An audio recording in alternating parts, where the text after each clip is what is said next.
BA final year के सभी students को एक बार फिर से मेरा नमस्कार। स्टूडेंट्स, अपना टॉपिक चल रहा है यूएनओ, यूनाइटेड नेशंस ऑर्गेनाइजेशन। तो देखिए, जो यूएनओ है संयुक्त राष्ट्र संघ, उसकी पृष्ठभूमि हमने देख ली थी। पृष्ठभूमि में हमने यह देखा था कि सबसे पहले लंदन घोषणा हुई थी। तो लंदन घोषणा जो इंग्लैंड है या ब्रिटेन है, वहाँ के जेम्स पैलेस में हुई थी। और वहाँ पे एक बात हुई थी कि अंतर्राष्ट्रीय संगठन बनाने की शुरुआत की जाएगी। क्यों? क्योंकि देखिए, मैंने तुम्हें बताया था जो वर्ल्ड वॉर हुए हैं, first and second world war हुए हैं, उसके बाद में हमेशा एक अंतर्राष्ट्रीय संगठन शांति के लिए बनाने की बात की गई थी। तो नाजी आक्रमण यानी कि जर्मनी के हिटलर के जो आक्रमण से परेशान होकर, जो दूरी राष्ट्र से परेशान होकर, नाजी आक्रमण से परेशान होकर मित्र राष्ट्रों ने ये प्रयास किया कि हमें एक अंतर्राष्ट्रीय संगठन बनाना चाहिए। उस अंतर्राष्ट्रीय संगठन को बनाने के लिए उसकी पृष्ठभूमि में सबसे पहले हमने पढ़ा लंदन घोषणा, जो कि 12 जून 1941 को हुई थी। अब उसके बाद में दूसरी जो बात आती है वह है अटलांटिक चार्टर। अमेरिका के राष्ट्रपति रूजवेल्ट और ब्रिटेन के प्रधानमंत्री थे चर्चिल। ठीक है, इन्होंने अटलांटिक चार्टर पर हस्ताक्षर किए थे। तो जो ब्रिटेन व फ्रांस में जर्मनी के प्रति तुष्टीकरण की नीति अपनाई थी। अब होता क्या है कि जो अमेरिका के राष्ट्रपति और चर्चिल जो प्रधानमंत्री थे ब्रिटेन के, ये अगस्त 1941 को मिलते हैं और अटलांटिक महासागर में मिलते हैं। इस वजह से इसे अटलांटिक चार्टर कहा जाता है। तो यहाँ जो अटलांटिक में महासागर में जब ये मिले थे तो इन्होंने लंदन घोषणा पर विचार किया था और इन्होंने ये कहा था कि हमें एक अंतर्राष्ट्रीय संगठन बनाना चाहिए। उसमें जो चार्टर बनाया गया था उसमें एक प्रस्तावना थी, 8 खंड थे और इसकी जो तुलना है अटलांटिक चार्टर की, उसकी विल्सन, जो कि अमेरिका के ही राष्ट्रपति थे, वुडरो विल्सन थे, उनके 14 सूत्रों से की जाती है। उसके बाद में देखिए, जो तीसरे नंबर पे आता है संयुक्त राष्ट्र। अब जब 26 राष्ट्रों ने संयुक्त होकर अटलांटिक चार्टर पर जो हस्ताक्षर किए थे वो सैन फ्रांसिस्को नामक जगह पे किए थे। तो जो सैन फ्रांसिस्को जगह है वो हमने कल डिस्कस किया था कि यूएसए का एक शहर है सैन फ्रांसिस्को। वहाँ पे 26 राष्ट्रों ने संयुक्त होकर एक घोषणा की थी कि जो अटलांटिक चार्टर में बात आई थी कि अंतर्राष्ट्रीय संगठन बनाना है, उस पे विचार किए थे। इसमें जो मुख्य नेता थे, अमेरिका के रूजवेल्ट थे, ब्रिटेन के चर्चिल थे, रूस के राष्ट्रपति जो थे लित्वोनोव थे और चीनी राष्ट्रपति शुंग थे। ऐसे करके इन राष्ट्रों के साथ साथ में 26 राष्ट्रों ने अटलांटिक चार्टर पर जो अटलांटिक चार्टर के जो सिद्धांत बनाए गए थे उसे स्वीकार किया गया था। तो इसे संयुक्त राष्ट्र घोषणा कहते हैं। लेकिन ये क्योंकि हुई थी सैन फ्रांसिस्को में हुई थी और जनवरी ये 1942 में हुई थी, इसलिए इसे सैन फ्रांसिस्को सम्मेलन भी कहा जाता है। संयुक्त राष्ट्र शब्द का जो सबसे पहले प्रयोग आया था, संयुक्त राष्ट्र शब्द का सबसे पहले जो प्रयोग किया था वो रूजवेल्ट, अमेरिका के राष्ट्रपति रूजवेल्ट ने किया था। लेकिन मैंने तुम्हें कल बताया था कि जब 24 अक्टूबर 1945 को यूएनओ बना था, संयुक्त राष्ट्र संघ बना था, उस समय रूजवेल्ट नहीं थे, ट्रूमैन थे। देखिए, लंदन घोषणा, फिर अटलांटिक चार्टर, फिर संयुक्त राष्ट्र घोषणा या फिर सैन फ्रांसिस्को सम्मेलन, उसके बाद में होता है मास्को घोषणा।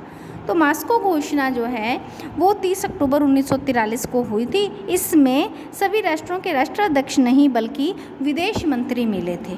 इसमें सभी राष्ट्रों के राष्ट्राध्यक्ष के अलावा विदेश मंत्री मिले थे और सभी विदेश मंत्रियों ने आगे कैसे क्या करना है उसके बारे में विचार विमर्श किया था। वहाँ ये मास्को में जो है, मास्को के बाद में तेहरान, ईरान में सम्मेलन हुआ था। ये तेहरान 1943 में हुआ था। यहाँ पे भी एक विश्व संस्था बनाने के बारे में रूजवेल्ट, चर्चिल और स्टालिन आदि ने विचार किया था। रूजवेल्ट अमेरिका के हैं, ब्रिटेन के चर्चिल थे और स्टालिन जो है वो रशिया के यूएसएसआर के थे। तो इस प्रकार से कुछ अच्छे देशों ने बात की थी कि हमें एक अंतर्राष्ट्रीय संगठन बनाना चाहिए। ये कल का मैं रिवाइज़ करवा रही हूँ। उसके बाद में देखिए, डम्बार्टन ऑक्स जो प्रस्ताव आया था वो वाशिंगटन का एक भवन था, डम्बार्टन ऑक्स। तो देखिए, जो हमने किया था कि फरवरी 1945 में, है ना, तो फरवरी 1945 से पहले ही तेहरान सम्मेलन आ गया था और 43 में ही मास्को घोषणा हुई थी। उसके बाद में फरवरी 1945 से पहले डम्बार्ट ऑक्स सम्मेलन हुआ था।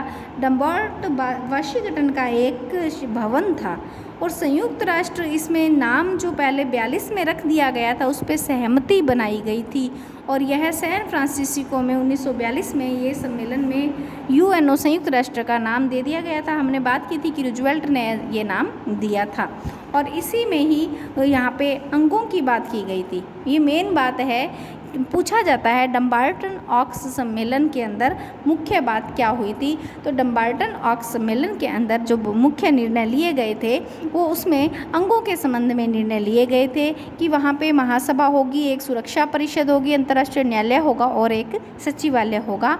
हमने कल पढ़ लिया था कि अंतर्राष्ट्रीय न्यायालय की जो स्थापना है वो 3 अप्रैल 1946 में हो गई थी, जबकि संयुक्त राष्ट्र संघ की जो स्थापना है वो 24 अक्टूबर 1945 को हुई थी।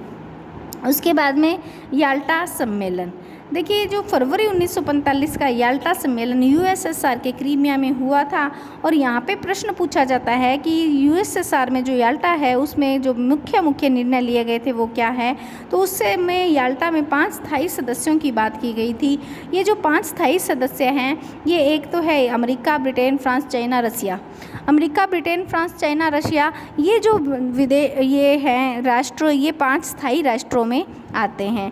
जो सुरक्षा परिषद है उसके टोटल 15 सदस्य हैं। तो जो टोटल 15 सदस्य हैं उसमें से 5 जो सदस्य हैं वो स्थायी है और उसके अलावा जो 10 हैं वो अस्थायी सदस्य हैं।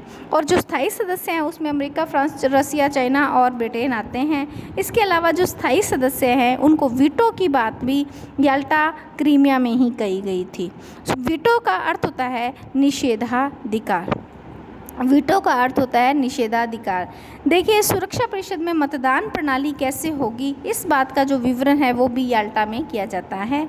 अभी सैन फ्रांसिस्को सम्मेलन हमने बात की थी कि जनवरी 1942 में 26 राष्ट्रों ने मिलकर एक सम्मेलन किया था। 26 राष्ट्रों ने, संयुक्त राष्ट्रों ने घोषणा की थी, वो भी हमने पढ़ा था, सैन फ्रांसिस्को में हुआ था। तो वो हुआ था जनवरी 1942 में, क्योंकि वो सैन फ्रांसिस्को में हुआ था, 26 राष्ट्र मिले थे। और ये जो सैन फ्रांसिस्को सम्मेलन है ये हुआ था जून 1945 में। तो देखिए पृष्ठभूमि यदि देखी जाए तो पृष्ठभूमि में सैन फ्रांसिस्को सम्मेलन 2 बार आया था। पहला 42 में, जनवरी 1942 में, वहाँ पे 26 राष्ट्र मिले थे और उसके बाद में आता है जून 1945 में। जो सैन फ्रांसिस्को यूएनओ में यहाँ पे नाम रखा गया था पहले वाले में और डम्बार्टन ऑक्स में उस नाम पे सहमति दे दी गई थी। तो उसके बाद में यदि हम बात करते हैं कि यहाँ सैन फ्रांसिस्को जो सम्मेलन हुआ था यहाँ पे 3 बड़े नेता रूजवेल्ट, चर्चिल और स्टालिन ने जो याल्टा सम्मेलन में प्रस्तावित अंतर्राष्ट्रीय संगठन बारे बनाना था उसके बारे में एक विचार किया था। तो उसके बाद में अप्रैल मई में फिर से 1945 में सैन फ्रांसिस्को में संयुक्त राष्ट्र संघ का एक संगठन बनाने के मसले पर केंद्रित 2 महीने का लंबा जो सम्मेलन था वो संपन्न हुआ था। अप्रैल, मई, जून ऐसे करके देखिए फरवरी में भी हुआ 1945 में, अप्रैल मई में भी हुआ। तो इस प्रकार से यहाँ पे जून तक ये चलता गया। अप्रैल मई और जून तक ये लंबा एक सम्मेलन संपन्न होता गया। उसके बाद में देखिए लास्ट में 26 जून ये जो सैन फ्रांसिस्को सम्मेलन जो सेकंड सम्मेलन था इसी में ही क्या हुआ, यूएनओ के चार्टर पर 50 राष्ट्रों प्लस 1 पोलैंड ने भी हस्ताक्षर कर दिए। तो 50 प्लस 1 पोलैंड ने हस्ताक्षर कर दिए। इसीलिए कहा जाता है कि एक बात तो ये है कि जो संयुक्त राष्ट्र संघ है उसके मूल संस्थापक राष्ट्र कितने हैं, 51, 50 प्लस 1 पोलैंड 51 राष्ट्र हैं। फिर बात ये आती है भी इंडिया भी इसका संस्थापक राष्ट्र है। क्यों? क्योंकि इंडिया के प्रतिनिधि जो थे ए रामास्वामी मुदालियर थे, इसके अलावा वीटी कृष्णामाचारी और फिरोज खान थे। इन्होंने इस पर हस्ताक्षर किया था और हस्ताक्षर करने का जो दिन था वो 30 अक्टूबर 1945 था। अब बात ये आती है कि जब इंडिया ने 30 अक्टूबर 1945 को भारत ने हस्ताक्षर किए थे तो इसके समूल संस्थापक में कैसे हुआ, क्योंकि 26 जून 1945 को यूएनओ में 50 राष्ट्रों ने कर दिए थे, तो 1 राष्ट्र ने, पोलैंड ने कर दिए थे। तो भारत इसका संस्थापक राष्ट्र कैसे हुआ? तो देखिए, ये बात कही गई थी जब ये इसकी स्थापना हुई थी, इस पे हस्ताक्षर हुए थे कि जो सैन फ्रांसिस्को में पहले 1942 में जो सम्मेलन हुआ था जिसमें 26 राष्ट्र थे, तो उन राष्ट्रों को मूल संस्थापक राष्ट्र का दर्जा दिया जाएगा। तो भारत भी उन 26 मूल संस्थापक राष्ट्रों में से ही एक था। तो भारत की तरफ से ए रामास्वामी मुदालियर थे, वीटी कृष्णामाचारी थे और फिरोज खान थे। इस प्रकार से हमने देखा 30 अक्टूबर 1945 को भारत भी यूएनओ का एक संस्थापक सदस्य बन गया और 15 अक्टूबर 1945 को पोलैंड इसका संस्थापक राष्ट्र बना था, जबकि 26 जून 1945 को 50 राष्ट्रों ने यूएनओ के चार्टर पे हस्ताक्षर कर दिए थे। उसके बाद की बात आती है 24 अक्टूबर 1945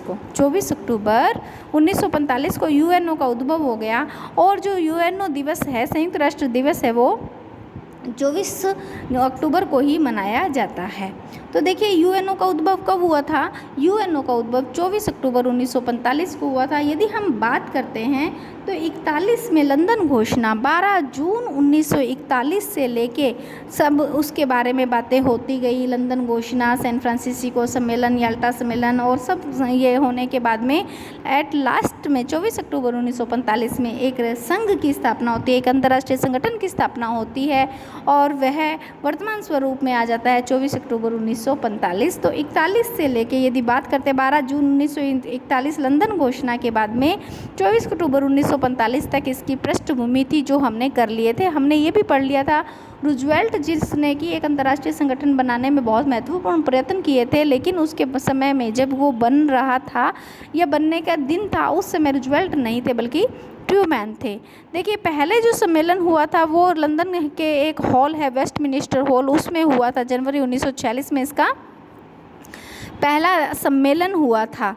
लेकिन यदि वर्तमान मुख्यालय की बात करते हैं तो न्यूयॉर्क में यूएनओ का मुख्यालय है वर्तमान में।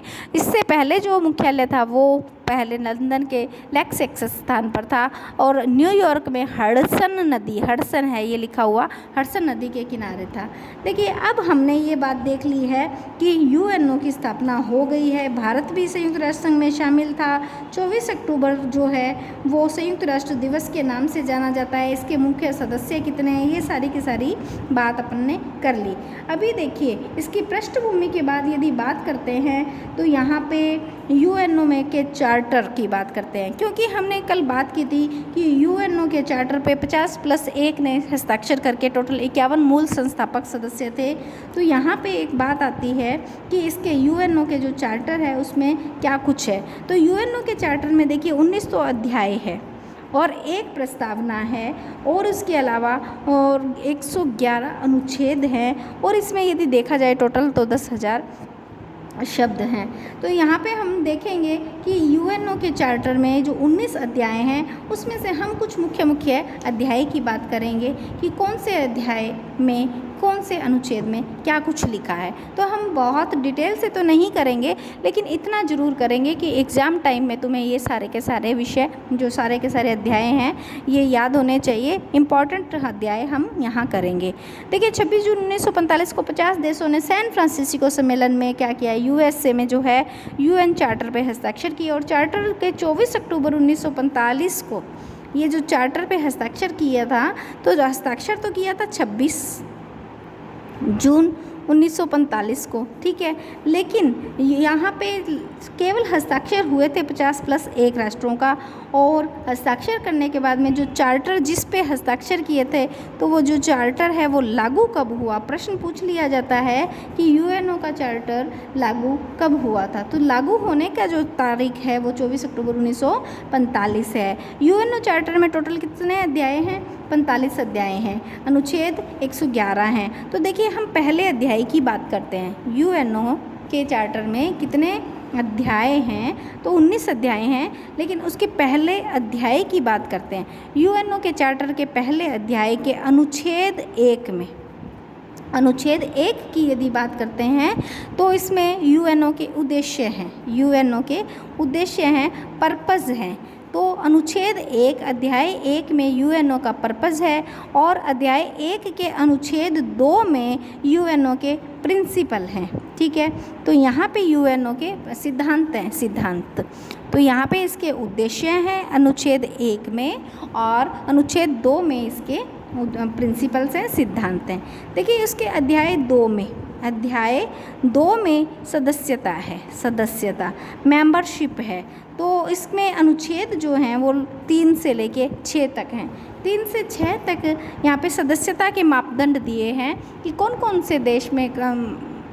कौन से देश इसकी सदस्यता ले सकते हैं, उसके मापदंड क्या हैं, वो मापदंड भी मैं तुम्हें बताऊंगी, वो आगे। अभी एक बार 19 अध्याय लगभग कर लेते हैं, उसके बाद में अध्याय नंबर 3।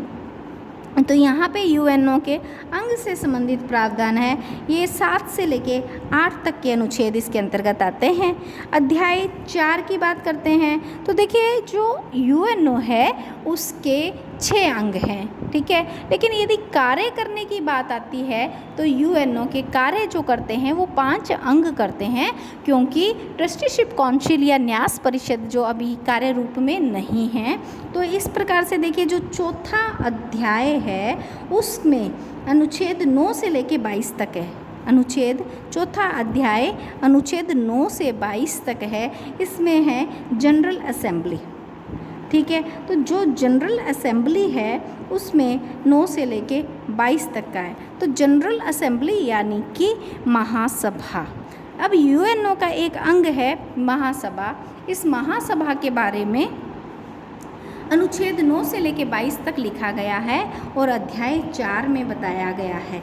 फिर उसके बाद में अध्याय नंबर 5 है वो कि सिक्योरिटी काउंसिल। सिक्योरिटी काउंसिल यानी कि सुरक्षा परिषद, वो 23 से लेके 32 नंबर के अनुच्छेद में है। देखिए यूएनओ का पहला अंग यदि देखा जाता है तो महासभा होता है, जनरल असेंबली होता है, और यूएनओ के जो दूसरा अंग है वह अंग सुरक्षा परिषद है। यदि बात आती है कि यूएनओ के अंगों की बात कौन से अध्याय में है तो अध्याय 3 है, अनुच्छेद 7 से 8 है कि इसमें कितने अंग होंगे, ये बात जो कही गई है वो अध्याय 3 में कही गई है। लेकिन यदि ये बात आता है कि महासभा किस अध्याय में है तो अध्याय 4 में है, और कौन से अनुच्छेद में है तो महासभा 9 से लेके 22 में है। इसके बाद में देखिए सुरक्षा परिषद अध्याय 4 में है। सुरक्षा परिषद जिसे कि दुनिया का पुलिस मैन कहा जाता है वह 23 से लेके 32 नंबर के अनुच्छेद में है। और अध्याय 6 इसमें देखिए कि कोई भी विवाद है उसको शांतिपूर्ण कैसे निपटाया जाए, विवादों का शांतिपूर्ण समाधान, कैसे समाधान शांति से हो जाए। देखिए जो विवादों का शांतिपूर्ण समाधान है इसके लिए बहुत सारी बातें आगे हम करेंगे। क्योंकि यूएनओ के मेन जो पर्पज़ है वो यही है कि विश्व में क्या रहे, शांति रहे। क्योंकि जो first world war, second world war हुआ उसका परिणाम ही तो यूएनओ है। तो यहाँ पे देखिए बहुत सारी बातें हम करेंगे। एक होता है peace making, peace keeping, peace building. तो देखिए ये जो पीस है यानी कि शांति, तो यहाँ पे हम देखेंगे थोड़ा सा आगे और पढ़ने के बाद में ये चीज़ हम देखेंगे कि बुतरस घाली है, बुतरस घाली जो कि यूएनओ के महासचिव हैं, उन्होंने एजेंडा फॉर पीस अपनाया था। उसमें उन्होंने बताया था कि peace making, peace keeping and peace building एक एजेंडा दिया था। वो हम आपके सामने बाद में, थोड़े से समय बाद में हम बताएंगे कि वो क्या क्या है। लेकिन अभी ये देखना है कि पीस यानी शांतिपूर्ण समाधान, यूएनओ कैसे विवादों का शांतिपूर्ण समाधान करता है, ये अध्याय 6 में लिखा गया है। अध्याय 6 जो है वो 33 से लेके 38 तक के अनुच्छेदों में है। और 7वां नंबर का जो अध्याय है उसमें शांति के लिए बाध्यकारी, प्रत्येक देश के लिए जो बाध्यकारी प्रावधान है ये है। और ये 39 से लेके 51 तक के अनुच्छेदों के अंतर्गत फैला हुआ है। इसके बाद में देखिए अनुच्छेद 8 ये है कि सुरक्षा के जो क्षेत्रीय प्रावधान है, सुरक्षा के क्षेत्रीय प्रावधान, तो वो कौन कौन से हैं। फिर उसके बाद में देखिए 10 नंबर का अनुच्छेद आ जाता है, 9 महत्वपूर्ण नहीं है। तो यूएनओ का एक अंग है आर्थिक सामाजिक परिषद। आर्थिक सामाजिक परिषद यानी कि इकोसोक। इकोसोक का अर्थ क्या है? Economic social council. तो ये आर्थिक सामाजिक परिषद का विवरण कौन से अध्याय में है? अनुच्छेद 10 में दिया गया है। उसके बाद में देखिए मेन 12, 14, 15, 18 ये जो अनुच्छेद अध्याय है ये हम करेंगे। 11 महत्वपूर्ण नहीं है। 12 में देखिए 12 में है ट्रस्टीशिप काउंसिल या न्यास परिषद। तो 12 में जो न्यास परिषद है उसके बारे में वर्णन किया गया है। और 14 में न्याय का अंतर्राष्ट्रीय न्यायालय, जो कि अंतर्राष्ट्रीय न्यायालय भी यहाँ का एक अंग है, अंतर्राष्ट्रीय न्यायालय। ठीक है, ये भी यूएनओ का एक अंग है। देखिए महासभा जो कि 4 नंबर में है, फिर सुरक्षा परिषद, फिर आर्थिक सामाजिक परिषद, फिर न्यास परिषद और अंतर्राष्ट्रीय न्यायालय, ये जो पार्ट है ये यूएनओ के अंग है। इसके अलावा एक और यूएनओ का अंग है जिसे बोलते हैं सचिवालय, जो कि अध्याय 15 में है, सचिवालय। तो देखिए यदि हम बात करते हैं यूएनओ के अंगों की, तो देखिए 4 में है जनरल असेंबली, 5 में है सुरक्षा परिषद, 10 में है आर्थिक सामाजिक परिषद, 12 में है न्यास परिषद, 14 में है अंतर्राष्ट्रीय न्यायालय, 15 में है सचिवालय। तो देखिए अनुच्छेद 97 बहुत इम्पोर्टेंट अनुच्छेद है, अनुच्छेद 97।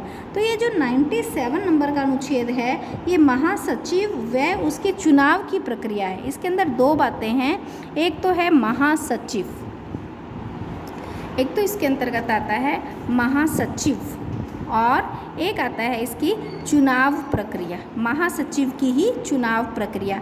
ये 97 नंबर के अनुच्छेद में है। तो यहाँ पे हम देखेंगे कि जो हम सारे के सारे महासचिव पढ़ेंगे, यूएनओ है इसके महासचिव बहुत ज़्यादा इम्पोर्टेंट पर्सन होते हैं। जैसे कि मैं एक बार फिर से तुम्हें बता देती हूँ कि जो यूएनओ के महासचिव है, सबसे पहले ट्रिगवेली यूएनओ के महासचिव बने थे, फिर डॉग हैमरशोल्ड बने थे, फिर यूथांट बने थे, फिर कुर्तवाल्ड हीम बने थे, फिर कुरियार बने थे। ऐसे करके बुतरस गाली, जो कि अभी मैंने तुम्हें बताया था एजेंडा फॉर पीस नामक एक वो लेकर आए थे प्रोग्राम, और इसी प्रकार से कोफी अन्नान यहाँ के महासचिव थे। ये जो महासचिव हुए थे ये पूरे विश्व में एक बहुत महत्वपूर्ण रोल अदा करते हैं। ये जो महासचिव है इनका वर्णन और इनके चुनाव की जो प्रक्रिया है वो यूएनओ के अनुच्छेद 97 में दिया गया है, और सचिवालय इसके अध्याय 15 में दिया गया है। बहुत महत्वपूर्ण बात है। देखिए इसके बाद में हमें यदि चार्टर में कोई संशोधन करना है, यूएनओ के चार्टर के बारे में हम पढ़ रहे हैं, लेकिन यदि चार्टर में कोई संशोधन करना है तो अध्याय 18 को देखना होगा। अध्याय 18 में चार्टर में संशोधन है, चार्टर में संशोधन लिखा गया है। और देखिए अनुच्छेद 108 और अनुच्छेद 109, यहाँ पे ये बताया गया है कि महासभा के 2/3 बहुमत। बेटा ये बातें पूछी जाती है कि यूएनओ के चार्टर में संशोधन कैसे होता है, तो तुम्हें लिखना है, ये शॉर्ट नोट भी पूछ लिया जाता है, यूएनओ के चार्टर में संशोधन कैसे होता है। तो यूएनओ के चार्टर में संशोधन के लिए अध्याय 18 है, अनुच्छेद 108 व 109 है, और महासभा के 2/3 बहुमत, और क्या चाहिए, सुरक्षा परिषद के स्थायी सदस्य, सुरक्षा परिषद के 5 स्थायी सदस्य की सहमति। स्थायी सदस्य, अब 5 स्थायी सदस्य कौन से? वही स्थायी सदस्य जैसे अमेरिका, ब्रिटेन, फ्रांस, चाइना, रसिया, ये जो है 5 स्थायी सदस्य हैं। स्थायी सदस्यों की क्या चाहिए? सहमति। यदि ये सब हो जाता है तो चार्टर के अंदर संशोधन हो जाता है। तो इस प्रकार हमने आज मुख्य चार्टर कर लिया। आज का हमारा एक टॉपिक कंप्लीट हो गया है कि यूएनओ के चार्टर के बारे में बताइए। यूएनओ के चार्टर में एक प्रस्तावना है, 19 अध्याय, 111 अनुच्छेद है, 10,000 लगभग शब्द हैं, और अनुच्छेद 1 के अंदर पर्पस है, प्रिंसिपल है, अनुच्छेद 2 में सदस्यता है, 3 में अंग है, 4 में जनरल असेंबली जो कि यूएनओ का एक अंग है, और 5 में सुरक्षा परिषद जो कि यूएनओ का बहुत महत्वपूर्ण अंग है। उसके बाद में विवादों का शांतिपूर्ण समाधान 6 में है, और विवाद्यकारी प्रावधान है जो अध्याय 7 में है।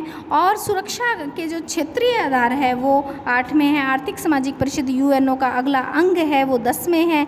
न्यास परिषद 12 में है और 14 में अंतर्राष्ट्रीय न्यायालय और 15 में सचिवालय है। यदि यूएनओ के चार्टर में किसी भी प्रकार का संशोधन करना होता है तो हमें अध्याय 18 के अनुच्छेद 108 और 109 को देखना होता है, जिसके अंतर्गत ये कहा गया है कि महासभा अपने 2/3 बहुमत से और सुरक्षा परिषद अपने स्थायी सदस्यों से यदि सहमति दे दे तो चार्टर में संशोधन किया जा सकता है। तो आज का हमारा ये टॉपिक कंप्लीट हो गया है। नेक्स्ट टॉपिक के साथ मिलेंगे।